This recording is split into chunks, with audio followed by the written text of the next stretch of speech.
नमस्कार विद्यार्थी मित्रांनो, स्वागत आहे तुमच्या आपल्या यूट्यूब चॅनलवर। आजच्या या व्हिडिओमध्ये आपण RRB NTPC 2024 या परीक्षेकरिता संपूर्ण बुक लिस्ट बघणार आहोत। तुमच्यापैकी बहुतांश विद्यार्थी या परीक्षेसाठी अभ्यास करून राहिलेले आहेत। महाराष्ट्रातील भरपूर विद्यार्थी यावर्षी परीक्षा देणार आहेत, म्हणून त्यांना मराठी आणि इंग्रजी माध्यमातून सर्वोत्तम बुक लिस्ट मी तुम्हाला आजच्या व्हिडिओमध्ये सांगणार आहे। याशिवाय हिंदी माध्यमातून सुद्धा काही अभ्यास साहित्य मी तुम्हाला सांगणार आहे, कारण RRB NTPC करिता हिंदी माध्यमातून काही दर्जेदार अभ्यास साहित्य मार्केटमध्ये अवेलेबल आहे, ते सुद्धा तुम्ही विकत घेऊ शकता। ओके, आणखी एक महत्त्वपूर्ण माहिती मी तुम्हाला देऊन देतो की या जेवढ्याही बुक्स मी तुम्हाला आजच्या व्हिडिओमध्ये सांगणार आहे त्या सर्वच्या सर्व बुक्स तुम्हाला ऑनलाईन पद्धतीने तुम्ही विकत घेऊ शकता। सर्वच्या सर्व पुस्तकांचे लिंक मी तुम्हाला डिस्क्रिप्शन बॉक्समध्ये दिलेले आहेत। त्या लिंक्सवर क्लिक करून तुम्ही या सर्वच्या सर्व पुस्तका ऑनलाईन पद्धतीने मागून घेऊ शकता। ओके, तर आता आपण आजची बुक लिस्ट बघून घेऊया।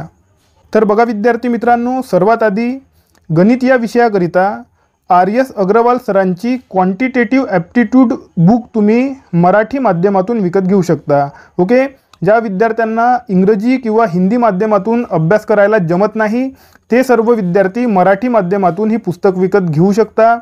आणि ज्या विद्यार्थ्यांना इंग्रजी किंवा हिंदीमधून अभ्यास करायला काही प्रॉब्लेम नाही त्या विद्यार्थ्यांनी हिंदी किंवा इंग्रजीमधून RS अग्रवाल सरांची बुक तुम्ही विकत घेऊ शकता। सेकंड नंबरवर Kiran publications railway mathematics all exams, okay, यांची जी आहे PYQची बुक आहे। ओके, प्रिव्हियस इयर क्वेश्चन्स आहेत यामध्ये, तर ही बुकसुद्धा तुम्ही विकत घेऊ शकता। इंग्रजी आणि हिंदी या भाषांमध्ये ही पुस्तक अवेलेबल आहे, मराठीमधून ही पुस्तक अवेलेबल नाही, तर तुम्हाला इंग्रजी किंवा हिंदीमधून याचा अभ्यास करावा लागणार आहे। प्रिव्हियस इयर क्वेश्चनसाठी ही जी बुक आहे ही बेस्ट आहे। ओके, ही पुस्तक प्रत्येक विद्यार्थ्याकडे असणे गरजेचे आहे।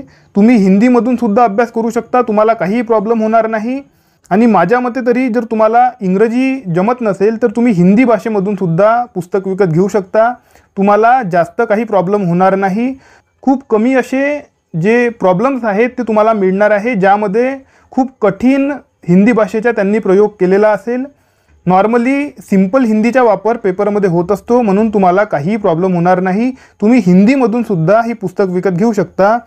या दोनही पुस्तकांच्या लिंक मी तुम्हाला दिलेल्या आहेत। डिस्क्रिप्शन बॉक्समध्ये जाऊन तुम्ही या बुक ज्या आहेत त्या ऑनलाईन पद्धतीने विकत घेऊ शकता। ओके, त्यानंतर बघा रिझनिंगसाठी तुम्ही कोणतेही बघा एक मराठी माध्यमातून तुम्ही कोणतेही रिझनिंगचे पुस्तक तुमच्याकडे असेल तर त्यातून तुम्ही अभ्यास करू शकता आणि त्यातून तुम्ही तुमचे कॉन्सेप्ट क्लिअर करून घेऊ शकता। ओके, कॉन्सेप्टसाठी तुम्हाला मराठीतून तुम्हाला अभ्यास करायचे आहे, त्यासाठी तुम्ही कोणतेही रिझनिंगचे पुस्तक वापरू शकता। MPSCचे विद्यार्थी असाल, सरळ सेवेचे विद्यार्थी असाल तर तुमच्याकडे ऑलरेडी बुद्धिमत्ता चाचणी म्हणून तुमच्याकडे मराठीतून पुस्तक असेल तर ते पुस्तक तुम्ही रीड करून घ्या, त्यातून जेवढे कॉन्सेप्ट आहे ते तुम्ही रीड करून घेऊ शकता। कोणतेही पुस्तक घ्या, मार्केटमध्ये MPSC आणि सरळ सेवेसाठी जे बुक्स अवेलेबल आहेत रिझनिंगसाठी त्यापैकी कोणतीही एक बुक तुम्ही विकत घेऊन त्यातून तुम्ही कॉन्सेप्ट क्लिअर करून घेऊ शकता। त्यानंतर तुम्हाला PYQ तुम्हाला अभ्यासावे लागतील। यासाठी पिनॅकल पब्लिकेशनची रेल्वे रिझनिंग 6300 PYQ म्हणून बुक आहे, ही बेस्ट बुक आहे बघा। ओके, आणि यामध्ये टॉपिक वाईज तुम्हाला सर्व काही देण्यात आलेलं आहे। ओके, टॉपिक वाईज आहे, तर तुम्ही यातून सुद्धा तुम्ही अभ्यास करू शकता। तुमचे जर रिझनिंगचे कॉन्सेप्ट क्लिअर असतील तर तुम्ही डायरेक्टली पिनॅकल पब्लिकेशनची बुक घेऊ शकता। दुसरी कोणतीही रिझनिंगची बुक तुम्ही नाही घेतली तरीसुद्धा चालणार आहे, तुम्ही डायरेक्ट पिनॅकल पब्लिकेशनची बुक घेऊ शकता। यामध्ये सर्व प्रश्नसुद्धा दिलेले आहेत आणि त्यांचे जे एक्सप्लेनेशन आहेत, स्पष्टीकरण आहे, ते सुद्धा त्यांनी खूप चांगल्या पद्धतीने दिलेले आहेत। आणि बघा हे जे बुक मी तुम्हाला सांगितलेली आहे मॅथमॅटिक्ससाठी किरण पब्लिकेशनची, इथे बघा सेकंड नंबरवर किरण पब्लिकेशनची जी बुक सांगितलेली आहे यामध्ये सुद्धा टॉपिक वाईज दिलेलं आहे सर्व, आणि यामध्ये सुद्धा त्यांनी स्पष्टीकरण दिलेलं आहे। ओके, तर तुम्ही रिझनिंगसाठी पिनॅकल पब्लिकेशनची बुक घेऊ शकता, परंतु जर तुमचे कॉन्सेप्ट क्लिअर नसतील तर तुम्ही कोणतीही एक रिझनिंगची बुक घेऊन त्यातून तुम्ही आपले कॉन्सेप्ट क्लिअर करून घेऊ शकता। ओके, त्यानंतर बघा जनरल सायन्स इथे लिहिलेलं आहे, यालाच बघा तुम्ही GK म्हणता। ओके, जी के म्हणतो आपण. जर तुम्ही MPSC विद्यार्थी असाल तर तुमच्याकडे ऑलरेडी MPSCचे नोट्स किंवा बघा बुक्स असतील तर तुम्ही त्याच रीड केल्या तरी चालणार आहे. ओके, दुसऱ्या कोणत्याही बुक्स तुम्हाला एक्स्ट्रा वाचण्याची गरज नाही. थोडंफार बघा कम्प्युटर तुम्हाला वाचावं लागू शकते. ओके, थोडंसं कम्प्युटरवर प्रश्न येतात तर तेवढं फक्त तुम्हाला एक्स्ट्रा रीड करावं लागू शकते. बाकी तुम्हाला कोणतीही एक्स्ट्रा पुस्तक विकत घेण्याची काही गरज नाही. लुसेंट किंवा एखादा ठोकळा वगैरे काही तुम्हाला विकत घेण्याची गरज नाही. तुमचे MPSCचे नोट्स वगैरे जे बनलेले असतील तेच रीड केले तरी तुम्हाला भरपूर मार्क्स मिळणार आहेत. ओके, स्टॅटिक GKवर खूप मोठा पोर्शन येत असतो. ऑलमोस्ट बघा 20 ते 21 प्रश्न तुम्हाला फक्त स्टॅटिक GKवर येत असतात. ओके, आणि MPSCच्या विद्यार्थ्यांना यामध्ये भरपूर मार्क्स मिळत असतात. ठीक आहे.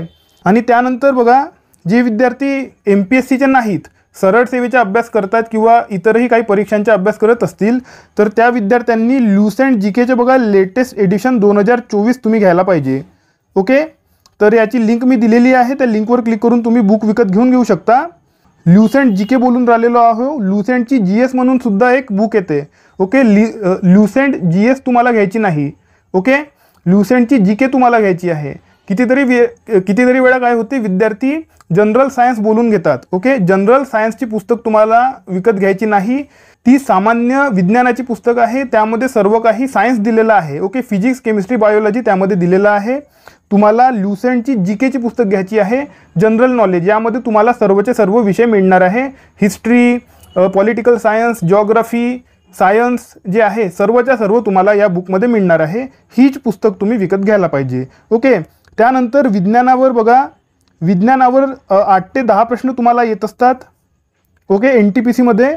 तर 8 ते 10 प्रश्नासाठी तुम्ही NCERT 9वी आणि 10वी तुम्ही फक्त या 2 बुक्स तुम्ही रीड करा. Okay, NCERT 9th and 10th. Okay, यातून तुमचा संपूर्ण अभ्यास होऊन जाणार आहे. आणि बघा तुम्ही स्टेट बोर्डसुद्धा रीड करू शकता. महाराष्ट्र स्टेट बोर्ड तुम्हाला 5वी ते 10वी रीड केलं तरीसुद्धा तुमचा ऑलमोस्ट संपूर्ण अभ्यास होऊन जाणार आहे.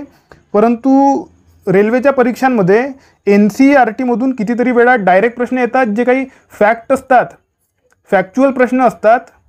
ते प्रश्न कधीकधी डायरेक्टली NCERTमधून येत असतात. तर त्याचा तुम्हाला फायदा होत असतो. म्हणून मी तुम्हाला सांगितलं की 9वी आणि 10वीची पुस्तक तुम्ही रीड करायला पाहिजे. ओके, नसेल जमत, खूप जास्त कठीण वाटत असेल तर तुम्ही स्टेट बोर्ड तुम्ही 5वी ते 10वी केलं तरीसुद्धा तुम्हाला भरपूर मार्क्स येणार आहेत. ओके, त्यानंतर बघा करंट अफेअरचे सुद्धा 4-5 प्रश्न येतात. 5 प्रश्न आपण मानून चालू करंट अफेअरवर येणार आहेत. तर तुम्ही फक्त आणि फक्त मागील वर्षीचे इम्पॉर्टंट करंट अफेअर करायचे. ओके, एखादी मॅगझिन विकत घेऊन ते वाचत बसू नका. वार्षिकीसुद्धा विकत घेऊ नका. मंथली मॅगझिनसुद्धा विकत घेऊ नका. जर तुम्ही आतापर्यंत करंट अफेअरचा अभ्यास केलेला असेल, ओके, तुम्ही MPSCचे विद्यार्थी आहात किंवा तुम्ही आतापर्यंत ज्या आपल्या राज्यामध्ये सरळ सेवा परीक्षा कंडक्ट करण्यात आलेल्या आहेत, तर तुम्ही जर सरळ सेवेचा अभ्यास केलेला असेल तर त्यातून तुम्ही अभ्यास करू शकता. परंतु जर तुम्ही नवीन विद्यार्थी असाल किंवा तुम्ही आतापर्यंत सरळ सेवेचा अभ्यास केला नाही, त्या विद्यार्थ्यांनी फक्त जे इम्पॉर्टंट करंट अफेअर आहेत फक्त तेवढंच तुम्हाला रीड करायचे आहे. आता इम्पॉर्टंट करंट अफेअर तुम्ही कुठून कराल, तर बघा आपलं तुम्ही टेलिग्राम चॅनल तुम्ही जॉईन करा. टेलिग्राम चॅनल जॉईन करा. इथे आपण बघा लेक्चर नोट्स टाकणार आहोत. ओके, लेक्चर नोट्स तुम्हाला मिळणार आहेत. तर यातून तुम्ही संपूर्ण करंट अफेअर जे इम्पॉर्टंट आहे, इम्पॉर्टंट बघा 150 टॉपिक्स मागच्या वर्षीतील सगळ्यात महत्त्वपूर्ण 150 टॉपिक जर तुम्ही केले तर त्यातून तुम्हाला इथे बघा 5 प्रश्न येणार आहेत. फक्त 5 प्रश्नासाठी खूप जास्त अभ्यास करण्याची काही गरज नाही. काहीही प्रश्न विचारतात करंट अफेअरमध्ये, तुम्ही कितीही वाचून गेले तरी ते 5 असंही होऊ शकते का तुम्ही खूप अभ्यास केला करंट अफेअरच्या आणि तिथे जे प्रश्न विचारले ते तुम्हाला आले नाही, तुम्हाला एकही मार्क मिळाला नाही, असं होऊ शकते. म्हणून तुम्ही जास्त अभ्यास करंट अफेअरच्या करायचा नाही. ओके, तर बघा विद्यार्थी मित्रांनो, एवढाच तुम्हाला अभ्यास करायचा आहे. फक्त 2च विषय राहणार आहे, 3 विषय राहणार आहे फक्त. मॅथ, रिझनिंग आणि जनरल नॉलेज किंवा जनरल सायन्स तुम्हाला पेपरमध्ये येणार आहे. CBT 1 आणि CBT 2 दोन्ही ठिकाणी सेम सिलेबस आहे. तर या ज्या बुक्स मी तुम्हाला सांगितलेल्या आहे या CBT 1 आणि CBT 2 दोन्ही ठिकाणी तुम्हाला कामी येणार आहेत. तुमच्या मनामध्ये काही प्रश्न असतील, काही शंका असतील तर तुम्ही त्या मला कमेंट सेक्शनमध्ये विचारू शकता. तुम्ही आपलं बघा व्हॉट्सॲप ग्रुप जॉईन करू शकता, व्हॉट्सॲप चॅनल तुम्ही जॉईन करू शकता किंवा आपला टेलिग्राम ग्रुपसुद्धा तुम्ही जॉईन करू शकता. आणि टेलिग्राम ग्रुपवर सुद्धा तुम्ही प्रश्न विचारू शकता। जर तुमच्या मनामध्ये काही प्रश्न असतील तर तुम्ही टेलिग्राम ग्रुपवर सुद्धा विचारू शकता। व्हॉट्सॲप ग्रुपची लिंक मी तुम्हाला डिस्क्रिप्शन बॉक्समध्ये दिलेली आहे। त्या लिंकवर क्लिक करून तुम्ही व्हॉट्सॲप ग्रुप जॉईन करून घेऊ शकता आणि त्या व्हॉट्सॲप ग्रुपवरून म्हणजेच व्हॉट्सॲप चॅनलवरून तुम्ही टेलिग्राम ग्रुपसुद्धा जॉईन करून घेऊ शकता। आता आपण भेटूया आपल्या पुढच्या व्हिडिओमध्ये। तोपर्यंत अभ्यास करत राहा। या व्हिडिओला लाईक करा, चॅनलला सबस्क्राईब करा आणि बेल आयकॉन प्रेस करून टाका। धन्यवाद।